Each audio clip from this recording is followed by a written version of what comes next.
E eu quero ler hoje um texto com os irmãos que está lá em João 4, do 27 ao 35. Eu quero ler com os irmãos. A gente segue aqui nessa estação que nós estamos estudando, lendo.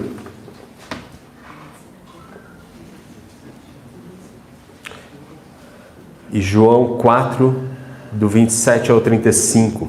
Esse é o texto que veio na sequência da mensagem que o Amarildo trouxe algumas semanas atrás. Ele trouxe sobre a mulher samaritana, e esse aqui é a continuação daquele texto. E foi muito bom porque Amarildo deu um show aqui à parte, trouxe uma mensagem tão abençoada aos nossos corações, e esse pano de fundo já fica muito mais claro. Eu quero ler com os irmãos então lá, a partir do 27, diz assim: Naquele momento os seus discípulos voltaram e ficaram surpresos ao encontrá-lo, conversando com uma mulher. Mas ninguém perguntou: que queres saber? Ou por que está conversando com ela? Então, deixando seu cântaro, a mulher voltou à cidade e disse ao povo: Venham ver um homem que me disse tudo o que eu tenho feito. Será que ele é o Cristo? Então saíram da cidade e foram para onde ele estava. Enquanto isso, os discípulos insistiam com ele: Mestre, come alguma coisa. Mas ele lhes disse: Tenho algo para comer que vocês não conhecem. Então seus discípulos disseram uns aos outros: Será que alguém lhe trouxe comida? Disse Jesus: A minha comida é fazer a vontade daquele que me enviou e concluir a sua obra. Vocês não dizem: Daqui 4 meses haverá colheita? Eu lhes digo: abram os olhos e vejam os campos, eles estão maduros para a colheita. Versículo 34 e 35 novamente. Disse Jesus: A minha comida é fazer a vontade daquele que me enviou e concluir a sua obra. Vocês não dizem: Daqui 4 meses haverá colheita? Eu lhes digo: abram os olhos e vejam os campos, eles estão maduros para a colheita. Vamos orar. Pai, obrigado, Deus, Pai, por mais um dia na Tua casa, Deus. Obrigado, Pai, porque esse é o melhor lugar que nós poderíamos estar. Obrigado, Pai, porque o Senhor já tem falado aos nossos corações através da abertura, do nosso culto, dos louvores, Pai. E fale, Pai, agora, Senhor. Tem misericórdia de mim, que não seja eu a falar, que seja, Pai, somente o que o Senhor quer, Pai. Fale aos nossos corações nessa noite, em nome de Jesus. Amém. Então, essa passagem aqui é um clássico de Jesus. É um clássico de como ele nos ensina. Ele 100% homem, 100% Deus, ele tendo criado tudo desde o início. Aqui nos capítulos antes de João mesmo, fala lá que no princípio ele era o verbo estava com Deus e o verbo era Deus. Então ele estava desde o início, ele criou tudo, ele formou tudo, ele fez o homem, ele veio na terra, ele ensina não só com palavras, mas com atitude, com exemplo. Então é um clássico de Jesus isso é algo que ele sempre faz conosco, e aqui na Bíblia a gente vai ter vários relatos assim. E esse texto, como eu falei, é um panorama ali antes. Se você não lembra dessa mensagem, se você perdeu da mensagem do Amarildo, volta lá no YouTube, entra lá umas semanas atrás, ouve de novo, porque foi bênção e sempre a gente aprende novamente. E Jesus ele estava indo da Judéia para Galiléia a pé, e ele precisava passar por Samaria, e ele vê ali uma mulher tirando água do poço ao meio-dia, e ele senta, ele conversa com ela, e desenrola toda a história que a gente já conhece. E aí a gente chega no texto de hoje, que a mulher samaritana larga ali o cântaro, vai para a cidade e os discípulos chegam. E quando eles chegam, eles vêm e acham estranho ali Jesus estar conversando com uma mulher. Já não era algo comum naquela época, conversar com uma mulher, e conversar com uma mulher samaritana, muito mais difícil. E fica ali, né, aquela coisa meio, o que ele está fazendo? Mas ninguém fala nada, né? Eu me lembrei muito, às vezes, com o meu pai, às vezes fica, pergunta lá você, velho. Eu não, o que ele está fazendo? Ninguém quer perguntar, ninguém quer se expor ali. E os discípulos estavam assim, e Jesus pega e fala assim, eu tenho comida. A minha comida é fazer a vontade daquele que me enviou e concluir a sua obra. Vocês não dizem, daqui a 4 meses haverá colheita. Eu lhes digo, olhem os campos, eles estão maduros. E é interessante que quando Jesus fala ali da comida, os discípulos não entendem. E a gente pega um pouco antes, Jesus fala da água para a mulher samaritana e ela não entende. Fala, se você soubesse quem está te pedindo água, você me pediria água viva. E ela, água viva? E antes Jesus fala com Nicodemos, que era um estudioso da lei, e ele fala assim, Nicodemos, é necessário você nascer de novo. E Nicodemos, como nascer de novo? Eu já adulto, vou entrar na barriga da minha mãe? E eles não entendem, mas Jesus pega em todas essas passagens, ele explica, ele mostra, ele ensina, ele dá o exemplo. E nessa noite, nesse texto aqui, eu quero ver com os irmãos 3 pontos que Deus falou muito. E antes de começar a falar qualquer coisa, se você ouvir alguma coisa aqui que fala assim, nossa, isso que Samuel falou foi duro demais, foi pesado demais. Deus está falando isso comigo já tem semanas. E eu espero que Ele continue falando muito. E essa mensagem é primeiro para mim, primeiro para a minha pessoa. E a gente que traz aqui um estudo, uma devocional, uma mensagem, a gente vai apanhando de Jesus mais tempo. Então, você não leve isso para o seu pessoal ou algo assim, mas que isso Deus falou comigo e eu queria falar com vocês.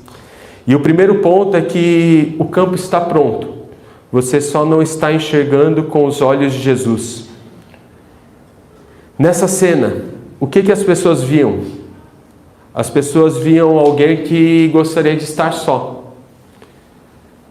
As pessoas poderiam ver alguém que merecia estar retirando água ao meio-dia. Ela merece, ela teve 4 maridos. Nem vamos entrar nesses méritos. Ou a gente que é mais polido poderia dizer assim, ela é mais reservada, né? Ela prefere ir nessa hora, que é mais tranquilo. Ou de repente, ela não é como eu. Ela fez por merecer isso. Ela vive assim. E as pessoas viam isso nessa cena. Mas o que Jesus viu naquela cena? Jesus viu uma mulher solitária, uma mulher sofrida, uma mulher fugindo das pessoas. Ele olhou, ele foi ao encontro, ele parou, ele ouviu, ele falou, ele gastou o tempo dele, ele ensinou. E ele fez tudo isso com aquela mulher.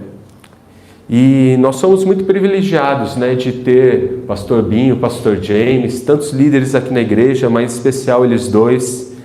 E interessante que alguns tempos atrás, o pastor Binho, algumas vezes, ele veio falar comigo, depois do culto, e ele, Samuel, vou te ligar essa semana, hein? Vou te mandar uma mensagem essa semana. E teve uma semana que estava aquela semana pesada, difícil, e Deus usou o pastor Binho no meio do dia. Ele mandou uma mensagem para mim, ele fez uma oração pelo WhatsApp e ele falou tudo o que eu precisava ouvir. Ele falou tudo. Ele gastou o tempo dele, ele parou no meio do dia da correria, de tantos afazeres, e ele olhou com o olhar de Jesus. Mas talvez você fale assim, mas eu não sou o pastor Binho, eu não sou o pastor James, eu não sou você. Eu não sou um líder, eu não sou um cara que tem isso. Deixa eu te falar uma coisa. Antes deles serem pastores na nossa vida, eles são nossos irmãos. E antes de nós sermos irmãos, nós somos filhos e nós servimos o mesmo Deus. Então, se Deus habita dentro de você, você também pode ser usado da mesma maneira. Aí é onde eu quero chegar. Se você é filho, se você está com Ele, se você está caminhando com Ele, você pode você consegue e você deve olhar para as pessoas com o olhar de Jesus. O que Jesus viu naquela cena? Uma mulher solitária, uma mulher sofrida. E será que na rotina do nosso dia a dia, será que no nosso dia não tem ninguém assim? Ninguém que passa por nós está desse jeito? Será que nosso vizinho está tudo bem com ele? Será que a mulher da faxina? Será que o porteiro do prédio? Será que o CEO da empresa, o cara que tem o maior status da empresa, será que ele não está passando por uma angústia, por uma solidão? Será que aquele vendedor que bate todas as metas, o gerente que ninguém gosta dele? Será que no nosso dia realmente as pessoas que a gente convive não tem ninguém desse jeito? Será que se nós olharmos com os olhos de Jesus, nós não veremos o campo pronto para a colheita? Quantas pessoas estão vivendo uma eternidade, uma vida e caminhando para uma eternidade sem Deus e a gente simplesmente não faz nada. A gente simplesmente segue. A gente simplesmente pensa no próximo passo. Nós precisamos fazer a nossa parte. Então, que nessa noite a gente possa olhar com os olhos de Jesus para as pessoas que estão ao nosso lado. 2. Se não agora, quando? Ontem eu estive aqui no Relevante e eu até, enquanto a Gabi trazia a mensagem, eu falava assim, a Gabi podia trazer essa mensagem amanhã no meu lugar e estava tranquilo. Que foi bênção, foi muito bênção. E alguns relevantes atrás eu vim, e para quem me conhece sabe que eu falo muito, eu gosto de falar bastante. Dá para ver aqui, né? Puxei um pouco meu pai. E eu me esforço muitas vezes para não falar quando a gente está assim, nesses ambientes, porque eu falo, às vezes você fala e acaba intimidando, às vezes, a outra pessoa, ou... Enfim, eu sempre fico tentando me policiar nisso. E aí teve o Relevante, que era um bate-papo, e estava o Fê, o Mateus, o Pedro, a Gabi intermediando e os adolescentes falando, e Deus falando comigo assim, vai lá, fala. Aí eu, quase não venho no Relevante, eu vou vir, vou ficar aquele tiozão falando aqui para os adolescentes, não, deixa eu ficar quieto aqui. E eu fiquei quieto, e eu não falei. E Deus falando comigo, incomodando, eu falei, bom Deus, se for da sua vontade, me dá uma outra chance, que agora já foi. Aí a Gabi falou assim, eu queria chamar o Samuel para orar. Aí eu falei, ai caramba, era mesmo. Aí eu falei, acho que não valeu de nada o que eu falei, nem lembro muito bem, mas era algo comigo e com Deus. E aí a gente fez o treinamento de evangelismo aqui na igreja. E aconteceu a mesma coisa. E eu falei assim, não, vou ficar quieto. Não, deixa o pessoal, tá todo mundo falando, já tá tarde, o pessoal quer ir embora. Aí o pastor vai encerrar e falar, queria chamar o Samuel aqui para orar? Aí eu falei, de novo, Deus? Aí eu compartilhei, oramos, e aí foi no sábado. No domingo de manhã acordei mais cedo, gosto de fazer minha devocional de manhã, fazer minha oração. E aí quando eu estava orando, Deus falou assim, e aí? Até quando eu vou ter que ficar te dando 2 oportunidades para você fazer o que eu estou te pedindo? Aí eu falei, sério Deus, entendi. Às vezes você não vai ter 2 oportunidades. Às vezes você vai pegar o Uber com o cara e vai ser a única oportunidade que você vai encontrar com ele. Às vezes você não vai ter. Aqui eu estou falando de um ambiente onde nós estávamos na igreja, mas na nossa vida... a gente não sabe quando vai ter o próximo passo. Agora vamos voltar aqui ao nosso texto de hoje e pensar assim, e se Jesus não fosse naquela hora? E se Jesus pensasse como nós pensamos hoje em dia e falasse assim, eu mereço descansar. Eu posso me dar esse luxo, esse prazer de descansar agora. De sentar, de respirar. Vamos lá, gente. Jesus estava caminhando, viajando a pé, no sol da Galileia, no quente pra caramba, com sede, com fome, cansado. justo, merecido. Meu, vou sentar aqui, vou respirar, vou pensar, deixa minha alma chegar. Ou ele poderia ir com os amigos dele, com os discípulos, vamos lá na cidade. Vai saber o que esses caras vão fazer na cidade, vão fazer bobagem, vou lá com eles. Não. Ele não fez isso. Esse é um dos maiores paradoxos da nossa sociedade hoje. É o nosso tempo. A gente quer tudo para ontem. A gente compra no lugar mais perto de casa. A gente paga mais caro às vezes para entregarem no mesmo dia, o mais rápido. A gente dispara a mensagem em segundos. Qualquer coisa que vem a gente coloca lá no chat GPT e já vem tudo mastigado, tudo pronto. Você já colocou, tem uma filha de 8 anos e uma de 5. Às vezes você vai pôr um vídeo para ela ver, e você põe um vídeo, se a internet estiver ruim, ela fica assim, né? Fala, calma criatura, calma, espera. Não está indo, pai, não está indo. Por quê? Porque a lição é um reflexo nosso.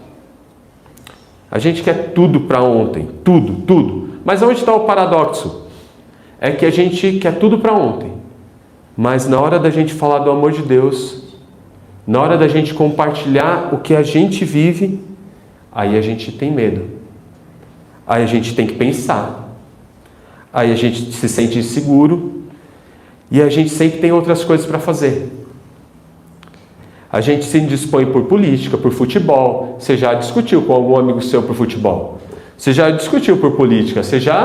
Às vezes alguém deu uma resposta atravessada e você foi e deu no meio. E aí a gente não pensa de se indispor com as pessoas.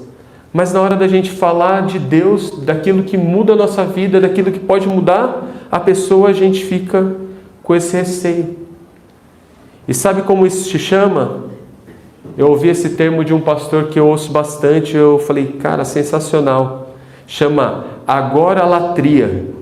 É a idolatria do agora. Você só se importa com o seu eu. Você adora você mesmo. Você não está se importando com o próximo, com o outro. Você se importa com você. É o agora, é o seu. E isso se tornou uma máxima na nossa sociedade. A gente está sempre assim. Sempre correndo. Sempre correndo para quê? Para fazer o que a gente precisa. Para bater a sua meta, para se sentir melhor, para ganhar dinheiro, para fazer as coisas. Para dar o conforto. Para se sentir seguro. E o cara que não fizer isso, e a pessoa que não pensar como a gente pensa, ele está errado. Você chegar para alguém e falar assim, e aí, meu, na correria? Não, estou de boa. Você vai falar, ei, vagabundo, tá preguiçoso. Pô, não está na correria? Que isso? Louco? Tá louco. Não, estou de boa, cara. Estou trabalhando, estou correndo atrás, mas Deus está à frente. Não vivo para isso. Você já tentou responder todas as mensagens do seu WhatsApp antes de dormir? Fala assim, não, hoje eu vou matar. Hoje eu vou responder todos os meus e-mails, todas as mensagens, tudo aquilo que está pendente eu vou fazer. Já tentaram fazer isso? Eu já. O que aconteceu no outro dia? Você acordou, tinha o quê? Tinha o dobro. Elas dão cria, os problemas dão cria enquanto a gente dorme. Quando a gente acorda, eles estão maiores. Porque aí você lembra que você não comprou a fruta, que você não foi no mercado, que você fez... eu não mandei o e-mail que eu não tinha. Sabe por que isso acontece? Porque você não foi criado para resolver problema. Você não foi criado para resolver problema. Você foi criado para se relacionar com Deus. Você foi criado para servir a Deus. Você foi criado para caminhar com Ele. Para ser filho dEle. Nós não somos filho. A Lulu não pensa o que amanhã de manhã ela vai ter. Por quê? Porque ela tem um pai e uma mãe que cuida.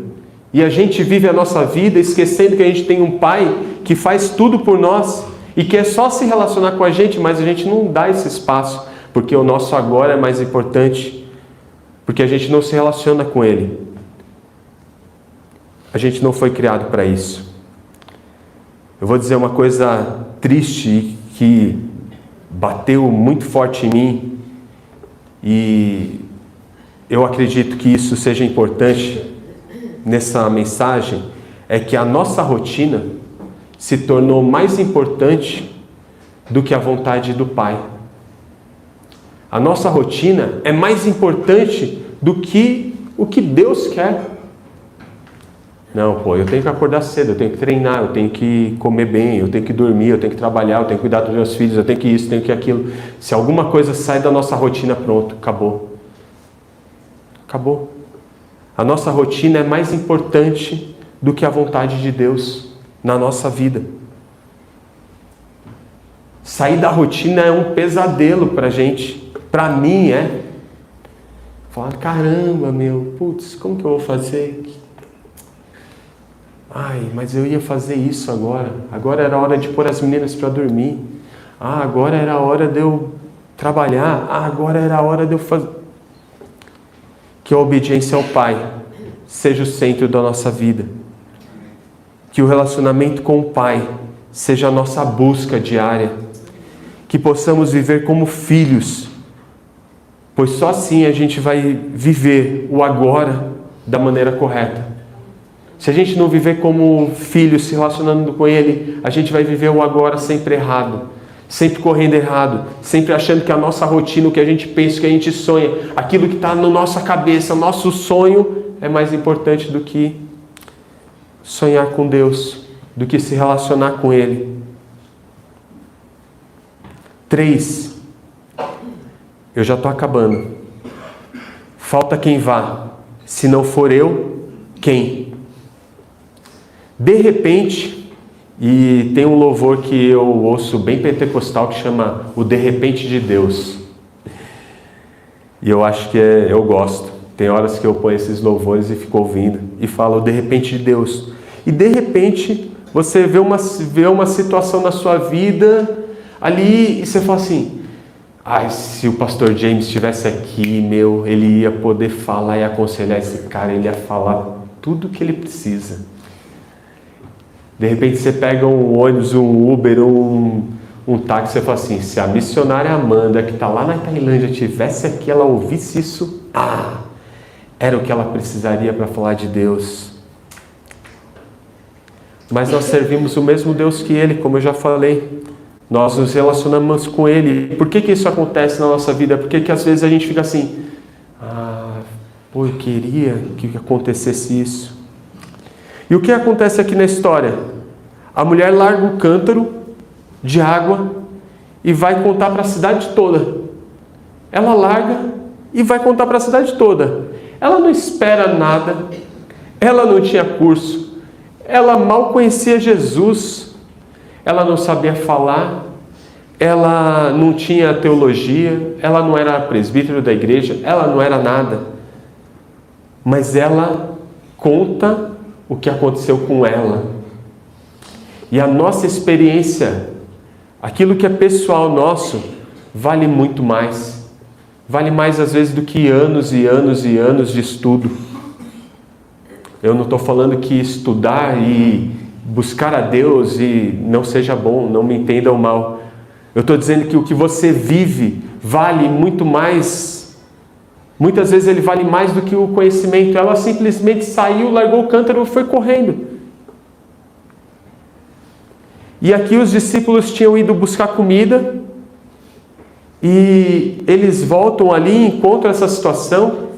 E eles falam, Jesus, come. Come, Jesus. E Jesus fala assim, não, eu tenho uma comida que vocês não conhecem ainda. E na nossa vida espiritual, às vezes a gente se sente... sabe quando você vai num churrasco de um parceiro que Deus deixa usar, ele ser usado por Deus, e tem de tudo no churrasco? Tem picanha, tem fraldinha, tem pão de alho. Sacanagem falar essa hora, né? Domingo à noite de comida assim. Mas tem tudo. E aí você fala assim, tem tanta coisa que eu não sei nem o que eu vou comer aqui, cara. Não vou querer a fraldinha não, vou pegar só a picanha. Não vou querer isso não, vou querer só desse jeito. Quando a gente pensa em comida, a gente pensa num prato todo. E na nossa relação com Deus, muitas vezes está sendo assim. Esse degustar da palavra. Eu quero só essa parte aqui, essa daqui eu não quero. Eu quero isso na minha vida, mas isso aqui que a Bíblia está falando, eu não quero. Lá no Egito, na 10ª praga do Egito, quando o anjo da morte passa por todo o Egito e ele passa pelo povo de Deus também, só que lá tinha as marcas na porta, a instrução ali de Deus é: pega um cordeiro, sacrifica e come ele todo. Não come só a coxinha do cordeiro, come ele todo. Come cabeça, entranhas, come tudo. O cordeiro é Jesus. E às vezes a nossa relação com Deus está assim: a gente quer só um pedaço, mas a gente não quer o outro. A gente quer o Deus que nos cura, o Deus que nos promove, o Deus que nos abençoa, o Deus que nos liberta, o Deus que restaura o nosso relacionamento com a esposa, com o marido, com o filho, com o outro. E eu também quero isso, não tem nada de errado nisso. Não tem nada de errado, tá certo? Eu também quero isso na minha vida. Mas a gente também quer o Deus, precisa querer o Deus que fala assim: sai da sua rotina hoje, vai lá, visita aquele seu amigo no hospital, vai lá. Você está cansado, você está sobrecarregado, mas faz a vontade dele. Deus aqui, Jesus nos ensina com exemplo. Mesmo cansado, mesmo com sede, mesmo com fome, ele diz que a comida dele é fazer a vontade do Pai e deixar as coisas terrenas para depois. Ele deixa tudo para lá. O pastor não vai encontrar todas as pessoas da sua vida. Os missionários todos do mundo não vão encontrar todas as pessoas que passam na sua rotina. Ele conta com você. É você quem Deus quer usar. Ele conta com você. O campo está pronto para a colheita. Deus espera se relacionar com você. Deus espera se relacionar por completo com você. Ele espera que você coloque sua rotina de lado e vá de encontro ao necessitado. Ele espera às vezes que você deixe de falar de futebol, ou de assistir uma série, ou de ir para casa nesse frio que está e falar assim: eu vou ser bênção, eu vou pegar uma coberta aqui, eu vou sair agora, eu vou levar para alguém que está na rua e Deus vai marcar o encontro. Às vezes ele espera que você coloque a mão no bolso e, sei lá, faça uma compra e abençoe uma pessoa. Às vezes Deus espera simplesmente que a gente mude o rumo de conversas que a gente tem. Sabe? Às vezes tem amigos que a gente encontra e é sempre a mesma conversa, é difícil você mudar. Pô, sempre caminha para a mesma coisa. E às vezes Deus espera isso, que a gente vá mais fundo nos relacionamentos. Às vezes Deus espera que a gente deixe nosso conforto, a nossa preguiça de lado. Meu professor de jiu-jitsu falava uma coisa, eu treinava sempre de manhã, ele falava uma coisa e para mim é uma verdade muito clara. Ele falava assim: se você perder para a preguiça, você vai ganhar de quem? Aí a gente sempre falava assim: tudo bem, às vezes você não vem treinar por causa do trabalho, do filho ficou doente, mas da preguiça não dá. E a gente está falando de jiu-jitsu. Mas aqui a gente está falando de Deus, do nosso relacionamento com Deus. E às vezes a gente está assim: eu vou ficar mais meia hora na cama do que eu acordar e me relacionar com Deus. Às vezes eu vou voltar mais cedo para casa para eu poder ficar no meu conforto do que ir tomar um café com alguém que está precisando e falar de Deus. Falta quem vá. Falta quem vá. Eu vou chamar os músicos. Que não façamos hoje como Nicodemos fez, como a mulher samaritana fez e como os discípulos fizeram no início. Que eles não entendiam o que Jesus estava falando, mas aí depois eles entenderam. Que a gente saia dessa noite aqui com a mensagem clara. Com a mensagem clara na nossa mente. O campo ele está pronto. Você só não está enxergando com os olhos de Jesus. Se não for agora, vai ser quando? Vai ser amanhã? Vai ser daqui a um mês? E falta quem vá. Se não for eu, quem vai ser?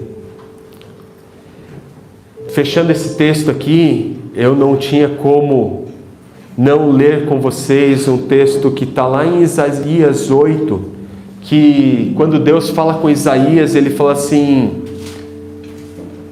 a quem enviarei? Quem irá por nós? Deus fala com Isaías 6:8.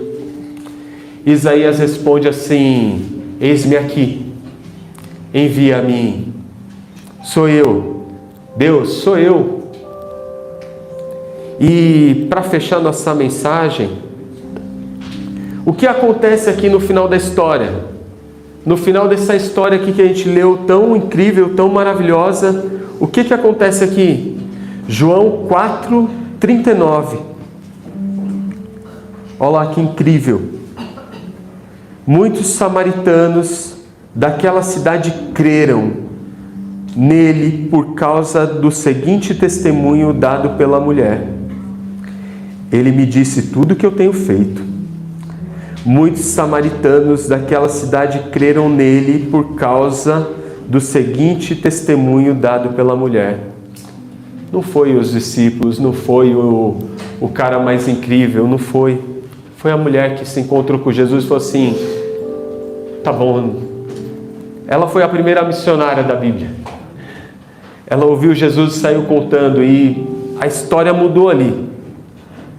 E que nessa noite a gente possa realmente sair daqui com o coração queimando, falando assim: pô Deus, eu quero me encontrar contigo, eu quero me relacionar contigo, eu quero enxergar com os seus olhos o meu dia. E que a gente comece isso a partir de hoje.